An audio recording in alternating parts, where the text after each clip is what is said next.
So let's take on the Microprose AIs at Diplomacy as England. Now, in this game, what you're watching here is a live feed of a game, played back at twice the speed for interest. And I've opened up here with a very standard English opening. And the first decision that befalls me is, where do I look to bounce people out? And I considered probably Holland would be a better choice, because I want to keep Germany weak, because I want to attack them first.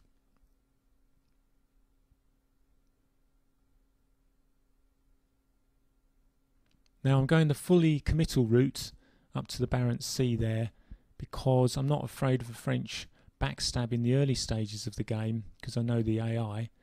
And indeed, I'm going to hop into the English Channel without fear, because I know I can't really upset him.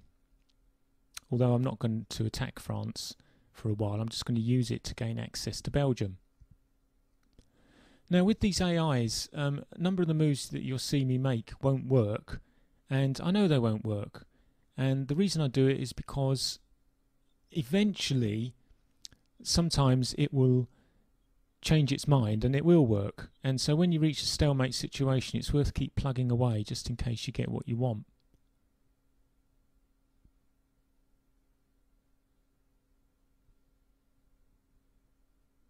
So there I've made sure of Belgium.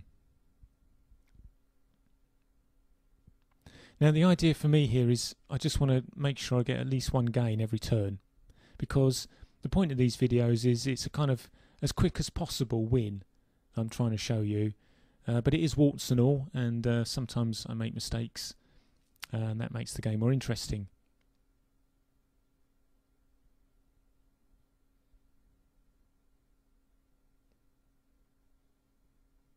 So I'm going to keep plugging away at St. Petersburg there, just in case, you never know. Now I'm backstabbing France. I'm not scared. I don't think they can do much to me. And I want to pick up the Scandinavian countries as early as possible as a kind of springboard into Germany.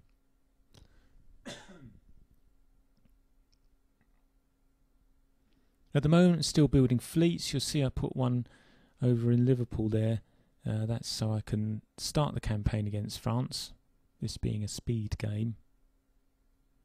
And Heligoland, Bight and Skagerrak, often excellent ways of getting into Germany, so I'll grab that as soon as possible. Although I'm not sure, do I really want to do it just yet?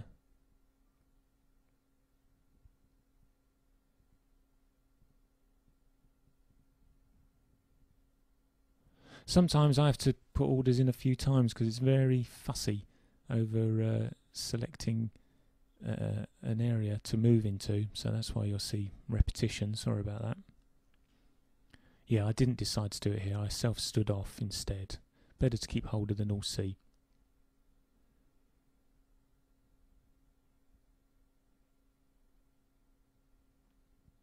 Now, once I've got control of the Mid-Atlantic Ocean, I'm starting to get into a position where I do want to build armies. Because you see, typically they're up in St. Petersburg. That's the end of the line.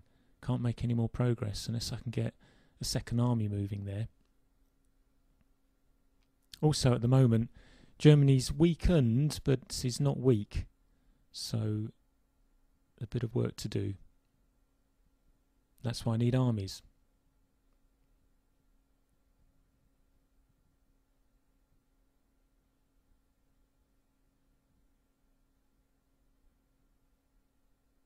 I went for one more fleet there, obviously getting cautious in my old age.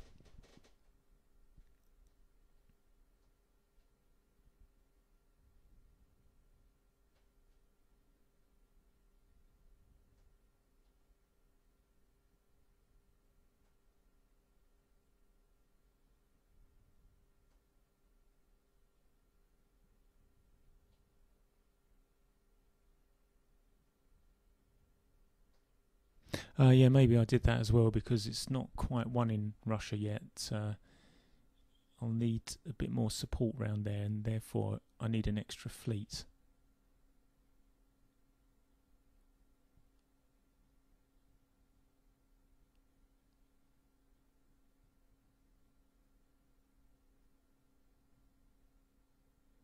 But after this, I'd be surprised if I didn't start building armies and start ferrying them across. It's looking pretty sweet.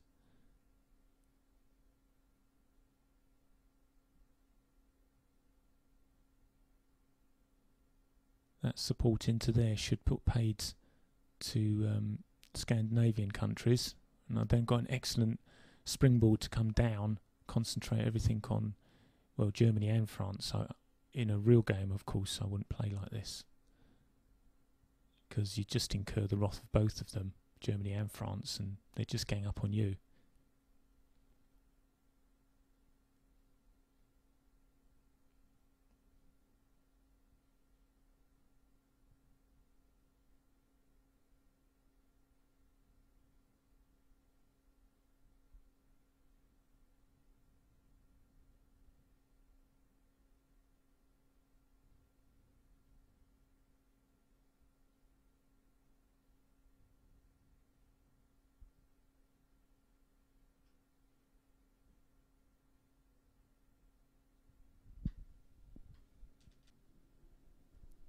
This game was produced in 1999, or at least it came out in 1999, and I've always loved this interface. I love the way they've programmed this.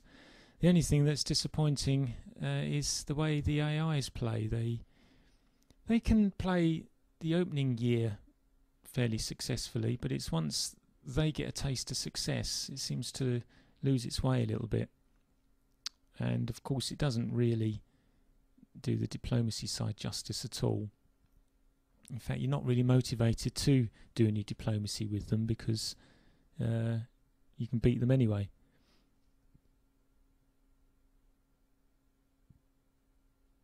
I mean, one nation, you can take on all of them and beat them with pretty much certain knowledge that you'll win. Although when you come to see the Italy video, you have to be very careful in the way you get off the mark there. So here we are. This is kind of a classic route into Germany. I've got the Scandinavian countries sorted. I've got control of the North Sea. Occasionally I'm dipping into Heiligen Bight or Skagerrak. In fact, Germany now have wandered away from their home country completely. Obviously fascinated with Russia, just leaving me to walk in. So that's realistic. But the ferrying now is in full swing, and we're going to need that. France is not the easiest country to take, although Germany looks completely easy to take in this particular game. The line that I'm going to finish with, it runs from St. Petersburg through all of Germany, and all of France and Iberia, Spain and Portugal down the bottom there, and that's it. That's all you need to do.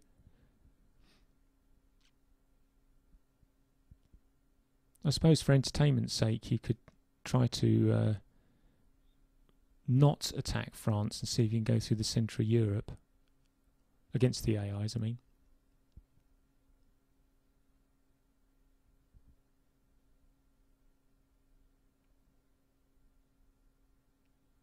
When I'm playing diplomacy, I do like to make sure of a move. I'd rather progress through the game slowly and surely than allow somebody to sneak in behind the lines, because that's such a waste, so much time having to go back and make amends for it.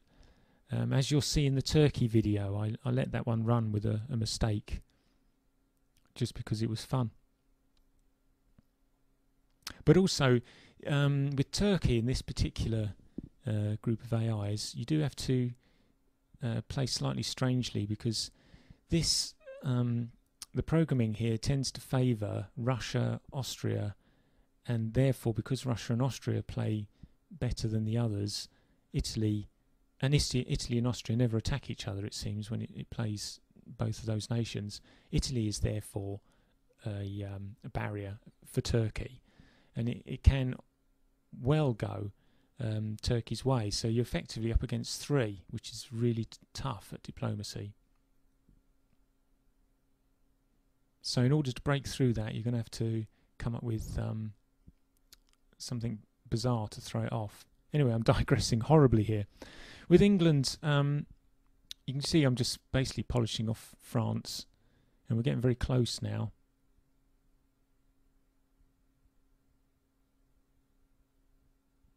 It's just a case of getting those armies moving.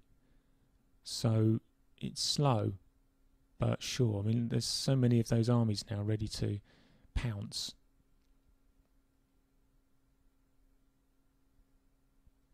There's a bit of pouncing there, look.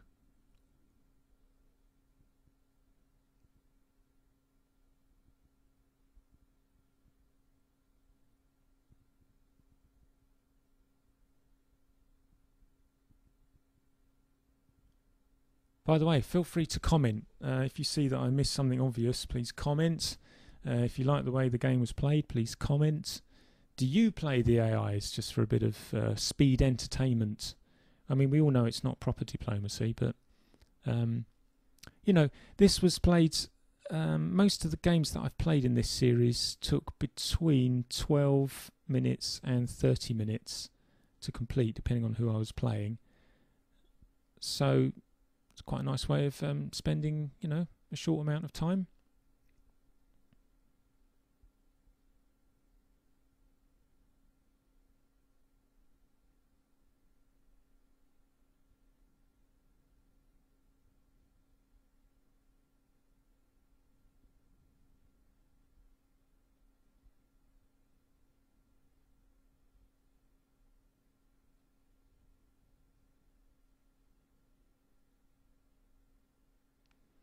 It's sad, isn't it, with this AI that you can almost guarantee that you're going to win certain things because you know it won't support itself properly. I can't remember if it defends Tunis successfully on this occasion, but it certainly doesn't later on.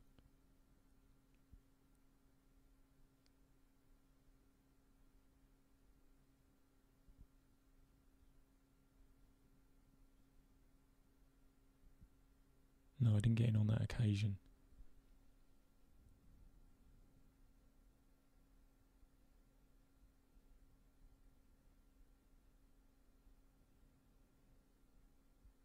So you see I've got that purple line that I was talking about there. And I have to say, you know, it just looks great the way the map changes colour. I know it's just a small, simple thing, but I think that's one of the reasons why I've done this series is just to show you the finishing line, if you like, for each country. I covered the openings in a previous series. Well, okay, this is not against real people, and therefore only half counts, but you still have to go through the mechanics, and real people or not, you are going to end up with positions similar to these at the end of the game, end of a successful game.